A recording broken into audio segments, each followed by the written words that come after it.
Life will try to wear you down. People will doubt you, obstacles will stand in your way. But let me tell you something. When God has called you, nothing and no one can stop you.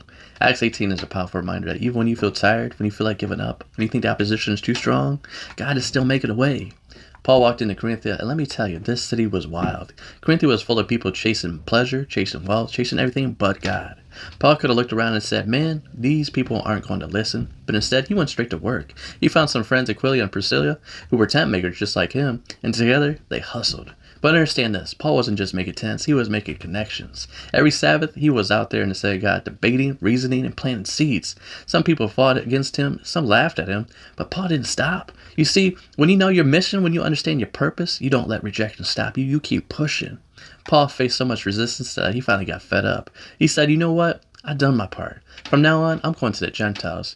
And just when he thought about moving on, God stepped in.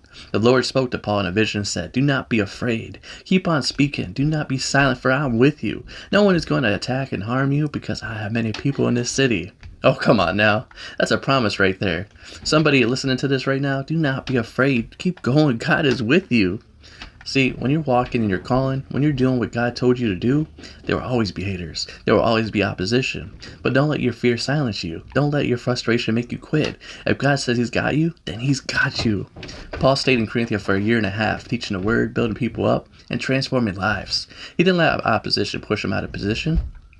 Listen, sometimes you don't even have to defend yourself. God will do it for you. The Jews tried to drag Paul to court, accusing him before Gallo, the Roman governor. But before Paul could even open his mouth, Gallo shut it down. He told them, this isn't my business, and dismissed the case. Did you catch that? Paul didn't even have to fight that battle. God took care of it. And let me tell you something. When God is for you, it doesn't matter who is against you.